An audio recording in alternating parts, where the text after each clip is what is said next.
My biggest fear was having an ugly baby. Now look. Look what the fuck I got. Look at him. He is so funny looking. He got all this hair though. My little girl, she bald head. But his funny looking self, he got all the hair. I ain't want to have no ugly baby. I just knew that it was going to be a 50-50 chance that one of these kids was going to come out ugly because of him. Now look. Now I got to wait for his looks and shit to come in. One minute he look all handsome, and the other minute he look like fucking alien versus.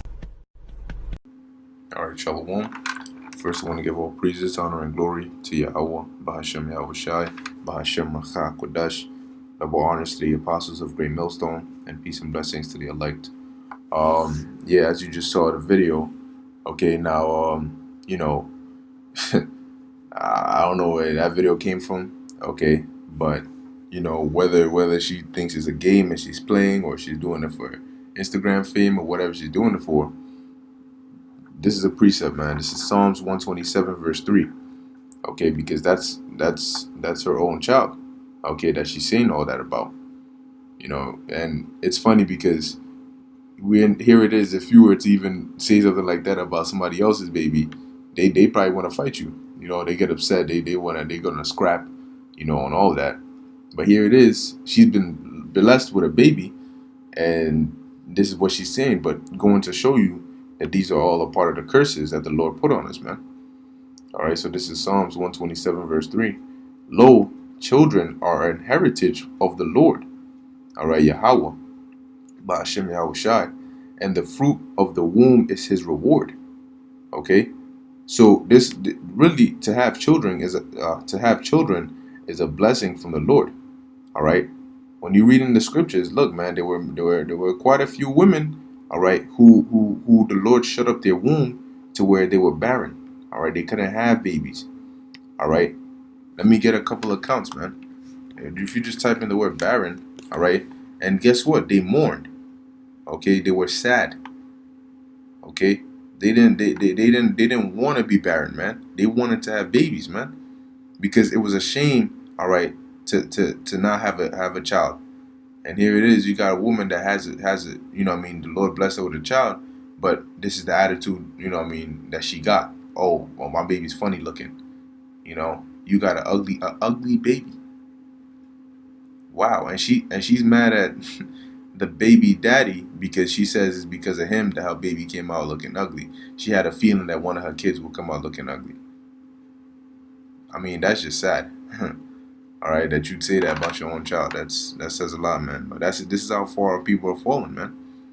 Okay, so now when we go out there, all right, and you know, we bring out, all right, what the Lord is gonna do to our people, all right, the wicked of our people, all right, and then when we bring out the scriptures concerning how far people are falling, now you understand.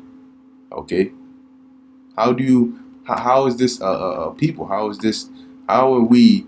All right, when you look at the condition in which the rest of the nation is, all right, I'm not talking about those in the inner circle, but I'm talking about those the rest of the 2/3 and the wicked that are just running rampant.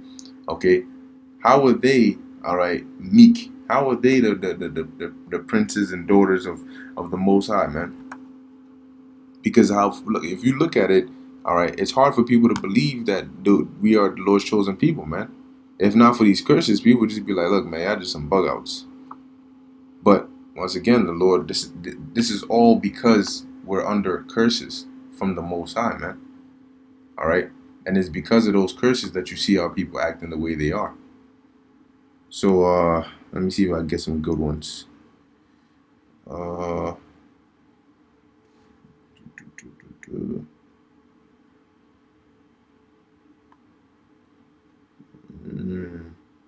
look at that.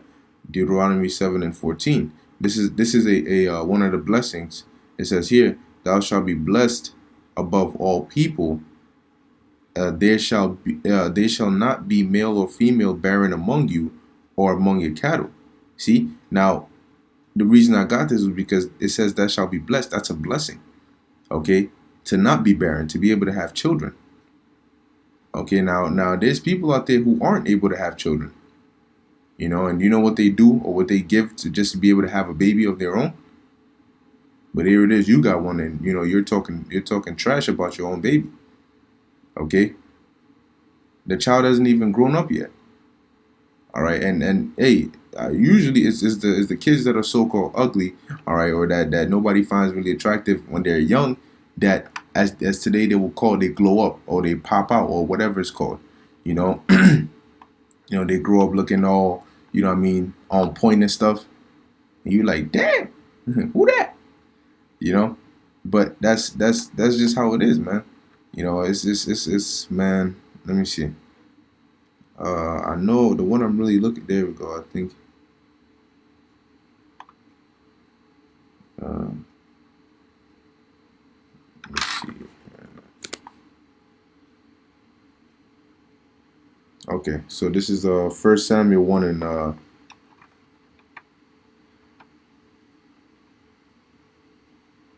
let me see which part I want to get selected.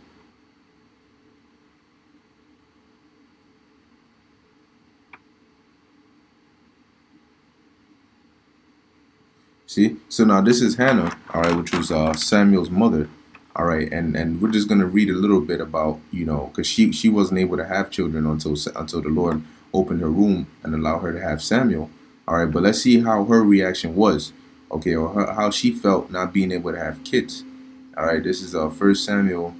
I'll start at 1 and 2, and he had now this the he is talking about Elkanah, all right, which is Samuel's father. It says, and he had two wives. The name of one was Hannah, and the name of the other was Peninnah. Now, hold on 1 second. It said he had two wives. So now you got people that will say, "Oh no, that's wicked. That's off." So why the hell was? Well, I'm gonna keep reading now, and I'll make the point. It says, and Peninnah had children, but Hannah had no children. And this man, Elkanah, went up out of his city yearly to worship and to sacrifice unto Yahweh of hosts in Shiloh. Okay, so the Elkanah was able to go to the temple, all right, to go to worship the Lord yearly. Now, why didn't the priest stop him and be like, whoa, hold on 1 second, how many wives you got? Oh, two now. That's one too many. I'm sorry, you're not allowed in here. That's going off. Why didn't they rebuke him? Hmm? Why why didn't they say he was going off? Why didn't the scriptures, why didn't the Lord chastise him and tell him, man, you wilding, you have two wives, that's not the right way to go? No, because it's not the scriptures according to the scriptures, man, really you can have as many wives as you want, all right? But you got to be able to see, that's the thing. It's not just go take a wife and you have a wife. No, a wife comes with responsibilities, just like a child comes with responsibilities. Any relationship comes with responsibilities, and there's certain duties that you have to perform as a husband. Okay, so yeah, the scriptures say you can have more than one wife, but that doesn't mean just go around and just start popping women left and right, because you have to be responsible for them. You have to take care of them, all right. And there's certain duties as a husband that you have to uphold. Okay, so it says here, continuing, this man went up out of his city yearly to worship and to sacrifice unto Yahweh of hosts in Shiloh. And the two sons of Eli, which was the priest, all right, at the time, Hophni and Phinehas, the priests of the Lord, were there, okay, because they were his sons, so they were also basically made priests, all right. But when you read it, it'll tell you Hophni and Phinehas were wicked, all right. It says, and when the time was that Elkanah offered, he gave to Peninnah his wife, and to all her sons and her daughters portions. But unto Hannah he gave a worthy portion, for he loved Hannah. But the Lord had shut up her womb. All right, showing you that when you're not able to have kids, it's not because Esau will tell you, oh, it's this syndrome or this no, it's the Lord that closed up or shut up your womb. All right, so you can't give birth. You know, And that's the case with a lot of things. You here it is. You might be having intercourse or whatever. The condom might break. You might slip up. Whatever the case may be. And then the Lord might have it to where He closes up that wound so that the girl doesn't get pregnant, so that it doesn't bring on hell upon your life. But remember, that's all the power of the Lord. So Esau could tell you, oh, you're not gonna be able to give birth for the rest of your life because it's so and so. That's not true. All right, that's the Lord's decision, not Esau, not man. But going on, it says, and her adversary also provoked her sore, for to make her fret, because the Lord has shut up her womb. Now, when you look up fret, um, it says here to tremble, cause to tremble by extension. Okay, to rage, to roar. Okay, to be angry. All right, to be angry. Why? Because basically, an adversary is somebody that's against you. You know. So basically, they made her angry. They made her upset because she, number one, already she didn't have, she wasn't able to have kids, and then you have people that don't basically talk shit. You know, and how do you think that will make you feel? All right. Um, Let me see. And as he did so year by year, when she went up to the house of the Lord, so she provoked her. Therefore she wept and did not eat. Okay, that's the mode Hannah was in. Okay, that's how hurt she was. Okay, she was vexed. She was hurt because she wanted a baby. Everybody else is having kids. She couldn't have a kid. Okay, you know.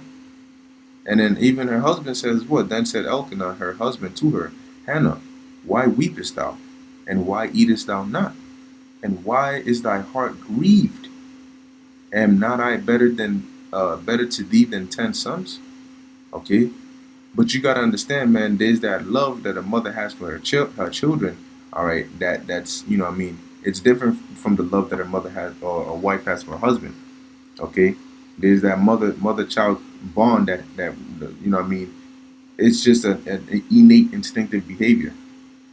Okay, but basically her husband had to comfort her because she was crying, she wasn't eating, she was hurt. She was hurt. All right, now I'm gonna jump down to verse 10. It says, and she was in bitterness of soul and prayed unto Yahweh and wept sore. So she wept, she cried her soul out. All right, she cried her heart out, man. She cried her eyeballs out, man. All right, bitterness of soul. So she was going through it, man. All because what? She couldn't give birth. But here it is. You got a woman. All right. If I still have the video, it's not. Now I gotta load up. All right. Who basically the Lord blessed her with a son, or and she's out here talking smack about the child, man. Okay. The Lord could have had it to where you died during giving the birth, all right, or the baby didn't even come out alive, or all these different having deformities and what I mean, all these extra things. But no, the Lord gave you and this is why Jake is just gone, man. All right, let me read this. This is Deuteronomy 28 and 41. Thou shalt beget sons and daughters. Beget meaning to have. All right, sons and daughters, and thou shalt not enjoy them. All right. It says here, for they shall go into captivity, which in often cases and throughout our history that happened. We would be subject to our oppressors. All right, especially I mean in the time of this hardcore slavery. Hell, they put fetters and shackles on your baby from the point they're able to what I mean realize what's going on. All right, to where they grow up thinking that the norm is slavery. All right, but the point is, it says, thou shalt not enjoy them. All right, I'll jump again. This is Deuteronomy 28 and 56, the same chapter, just a different verse. It says, the tender and delicate woman among you, all right, which would not adventure to set the sole of her foot upon the ground for delicateness and tenderness. Why? Because our women back in the ancient days used to be tender and delicate. They used to be feminine. They used to have soft skin, smell good, like like a woman that you want to actually take care of, you know. You wanna protect her, and keep her good because she's a woman. All right, I don't know how else to put it. All right, but they were delicate, like it says. Okay, but it's saying that woman, all right, that sweet old, good old, nice woman, all right, her eyes shall be evil toward the husband of her bosom. Okay, which back then sounded crazy because it's like this. The scripture said in Genesis, the Lord told the woman, "What thy desire shall be towards thy husband." All right, because women knew better. All right, in the ancient days, and they in terms of how they spoke to men. All right, there was still a level of respect, a boundary that they didn't cross, even if it wasn't their husband. They still showed a certain level of respect to the man, and even in these other nations which haven't been corrupted by this Babylonian juice, they know that. Okay, so it says here, her eye shall be evil toward the husband of her bosom. Now you heard how she was talking, talking bad about the husband or the father of the child because she said that the child came out ugly because of him. All right, it says, and toward her son and toward her daughter, her eye shall be evil toward them. Okay. Now that's like the story of the ugly duckling, or the ugly duck, or whatever the case may be. All right. Now in that household, don't you think she's gonna show more favoritism to the daughter than to him, to that baby boy, because she feels like he's ugly? That's sick, man. That is sick. All right, that's not cool. All right, that's not even cool, man. All right, but hey, that's Israel, man. That's why the Lord said the whole head is sick. Okay, and the nation is just waxing worse and worse, and that's why, you know why? Because the Lord, he's not even focused on the 2/3 right now. Right now, the Lord is gathering and beautifying His elect. All right, the 2/3, their end is going to be destruction. The Lord has already said that. So, however bad and however, because they're going to keep waxing worse and worse and worse. Okay, so whatever point they reach, they're still going to be destroyed. So that's why the Lord is just like, look, man, they're just gone. I'm not even trying to hear them. They're gone. All right, it's the 1/3. All right, the elect that the Lord has set His eyes and His focus on. All right, which really put Yahweh Shai in charge. All right, because the scriptures tell you that the Lord gave the elect into the hand of Yahweh Shai. So that's why Yahweh Shai has, the 1/3 shielded from the wickedness and the madness of the 2/3. All right, and that's why the 1/3 are the ones that are going to be delivered out of the nation out of all the nation of Israel. All right, the 2/3 are going to be done, cooked, smoked, slain, destroyed. All right, but man, it's just sad that, because even still they're still a part of our nation, and this it doesn't look good, man. All right, but Lola, and this is edifying to the elect. Kohalo Yahweh Bashem Yahushai. And hey, now you see why we got to get out of here, man. You see why the Lord has to send Yahweh Shai back and put righteousness upon the earth. All right, because this world it's like every passing day brings about more wickedness, man. Shalom.